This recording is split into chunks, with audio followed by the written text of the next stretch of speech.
It's a true story. We know it to be true because there were two eyewitnesses who wrote about it. You see, there were two friends, and they were walking down a long and dusty road from Jerusalem to a place called Emmaus. It's about a day's journey. And as they were walking along, they were chatting as they often did. You see, these two friends were followers of Jesus, or rather, they were followers of Jesus. In fact, with everything that had happened in the past few days, they weren't even sure that anyone was a follower of Jesus anymore.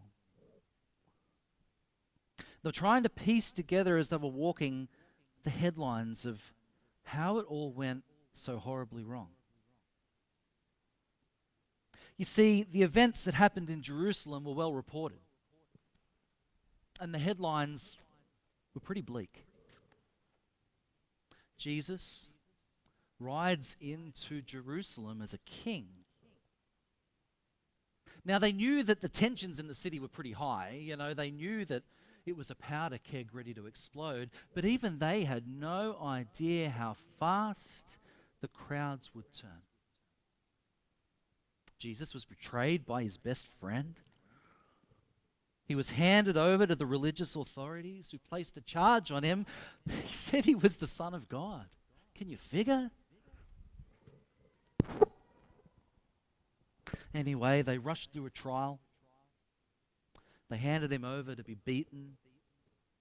Then an angry mob demanded that wasn't enough and he actually needed to be executed. Of course, all the followers scattered. And so these two friends were returning home. They were piecing together the news, and the news traveled fast.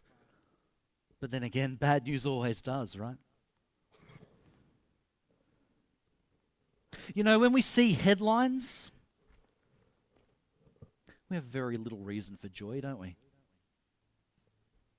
Because see, headlines tell us what's wrong with our world.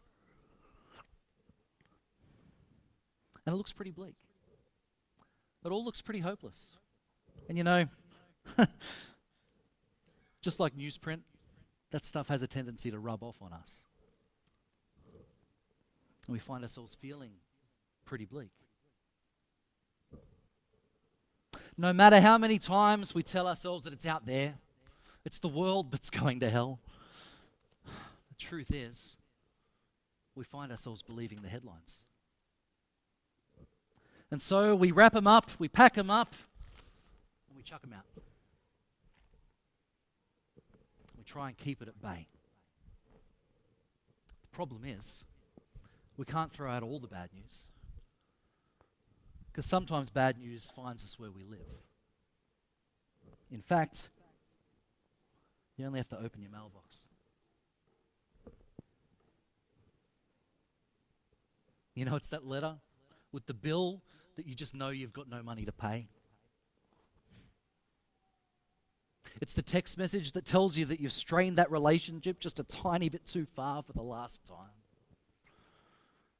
It's the ultrasound that confirms your worst fears. It's the call that tells you better come and say your final goodbyes. Bad news finds us where we live. See, these were the kind of weighty things that these two friends were discussing when they came on that road to Emmaus.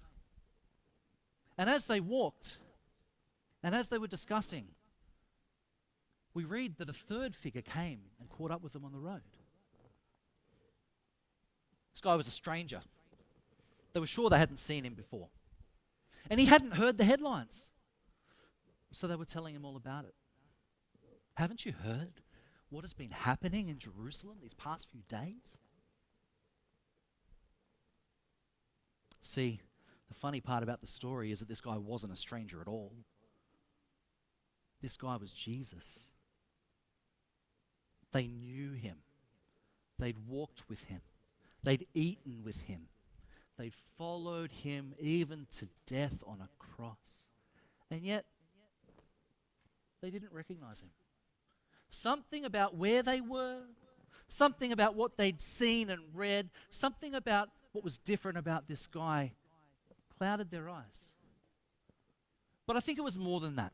I think it was actually something to do with their hearts. You know, when I was a little boy, 5, 6, somewhere around there, I was terrified of the dark. Terrified. And, you know, my parents decided to give me a nightlight. And they'd come into my room every night, kiss me goodnight, tuck me in, turn on the light. Then they'd turn off my bedroom light. And they'd turn off the hallway light, and they'd go to their own way. Except one night they forgot. They came in and kissed me goodnight, but they never turned the nightlight off. And they turned off my bedroom light, and they turned off the hallway light, and they walked away. And suddenly the darkness was just closing in on me. And I squeezed my eyes shut as tight as they could go. And I screamed at the top of my lungs, trying to escape the darkness. Now, it only took a few seconds, and my parents rushed back into the room. And they hugged me, and they comforted me. But I still had my eyes closed. I still didn't want to see. And in that state, as I was being comforted with my eyes shut, I failed to realize that in that moment, my parents had turned on every single light in the house. But I couldn't see it because my eyes were shut. My eyes were closed. And even though my hopeless situation had turned around, I was none the wiser. Sometimes hope can be a bit like that. Sometimes we're so accustomed to what we see and what we fear that we forget to look around and see that maybe hope is actually all around us. So these guys finish their journey. They come up to Emmaus, and they invite Jesus to come in for a meal. Now, Jesus says, well, you know, I'm going on a little bit further than you guys. But they say it's night, it's getting dark, the roads aren't safe. Come in, eat with us, stay the night. So he agrees. So they bring him in, they sit around their table, and they prepare a meal. Nothing special. Just as they'd always done. But something was a bit familiar about this meal. You see, as was the custom, the guest was given the opportunity to bless the meal. And Jesus did. He took the bread. He prayed a prayer of blessing, and he broke it. And in that moment, something familiar registered for these two friends. You see, they'd shared a meal like this with Jesus before. And whatever it was that triggered it for them, their eyes were opened to the reality that this man was the man that they loved, the man that they followed, the man that they had pledged their life to learning from and serving. This man was Jesus. And they realized that although they didn't see it, hope had been walking with them along the road. Jesus had come to eat with them. And they had no idea.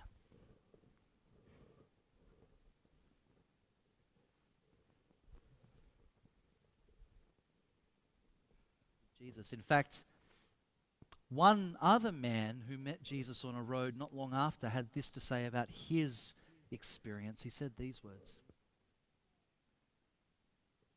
He says, whenever someone turns to the Lord, the veil is taken away. For the Lord is the Spirit. And wherever the Spirit of the Lord is, there is freedom. Whenever someone turns to the Lord, the veil is taken away. I remember when I first watched my bride walking down the aisle. And I remember that moment. And since then I've seen that in hundreds of other weddings. And I don't know about you, but I love watching the groom. Because when the bride comes down the aisle, you see the joy in the groom's face. And it is a beautiful sight to behold. But I'm reminded of something. That there can be no happily ever after. There can be no you may kiss the bride until the bride's veil is lifted from her face. You see, the relationship can't begin until they can see each other clearly.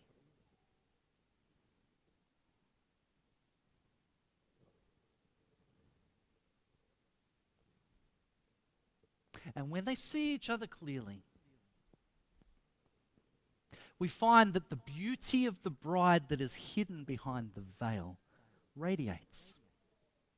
But that's not all that happens, because as the beauty radiates, you see it reflected in the joy of the face of the groom, don't you? And as the bride's beauty is unleashed, the groom's face beams.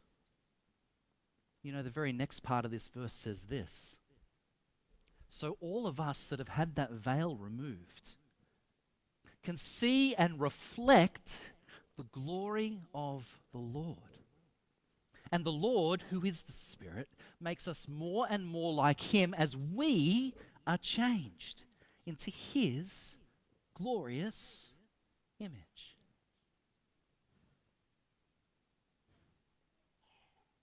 When the veil is lifted,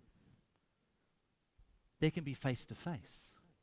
There can be transformation. And in that moment for these two friends, as their eyes were made clear to see, they realized who Jesus was. And they realized what He had come to do as they sat at the table in relationship with Him. You know, the early followers of Christ had a name for this story. They had a name for this transformation. And they just simply called it gospel. And we don't have a word in English that translates the same as gospel. If we did, it would be something along the lines of a good story, good news, life-changing news. Because they understood that when you see who Jesus is and what He came to do, it changes you. And in the same way that the groom, as he enters into relationship with the bride, reflects the joy and the beauty of his beloved, when we come face to face with Jesus, when we see the love that God had for us and the lengths to which He went to secure our relationship, it changes us. It changes us. This is the gospel. This is the good news. Because you see, the truth is, it's not just bad news that finds us where we live. It's not just bills. But sometimes good news also finds us where we live. And in fact, that's the whole Easter story. You see, we read in Scripture that God made Him who had no sin to actually be sin for us so that we may take on His righteousness. Let me put that another way for you. Let me translate that into words we can understand. It simply says, I love you. That is the story of Easter. That good news finds you where you live. Good news finds me where I live. And the good news is this, that there is a veil that can be taken from our eyes. And that when we see the person of Jesus and what He really came to do, when we see that the ultimate aim of God sending the Son was so that God could come into relationship, it changes everything. Jesus Himself says, behold, I stand at your door and I knock. If any man should hear me and open the door, I will come in and eat with him and he with me. The letter from God is, I love you. Will you let me in? Will you eat with me? Good news. finds us where we live. This is the story of Easter. In fact, there is no other story. For the church, there is no other story. And let me apologize to you if you have heard another story from the church. If you have heard the church tell you that you're not good enough, if you've heard the church tell you that you have a debt to pay, if you've heard the church tell you that you need to live up to some sort of ideal before you'll be accepted by God, let me tell you this. Any of those notes can go back, return to sender, because this is the only story that the church has to tell. Let me be clear about that. If you've ever heard anything else, I apologize. This is the story of Easter. Good news finds you where you live. And this morning, I'm just going to give you a very simple challenge. Would you come forward from where you are? Would you walk 10 paces and pick up an envelope? Would you come forward and pick up God's message to you? Would you take it back to your seat? Would you open it and would you just reflect on the words that are contained within for a couple of moments? I'm not going to ask you to put your hand up. I'm not going to ask you to come forward for prayer. I'm not going to ask you to stand up and dance in the aisles. I'm just going to ask you to simply come and pick up some good news for a change. Because it's addressed to you. Good news can find you where you live. Would you come? Would you take an envelope and reflect on these words? Thank you, Cater.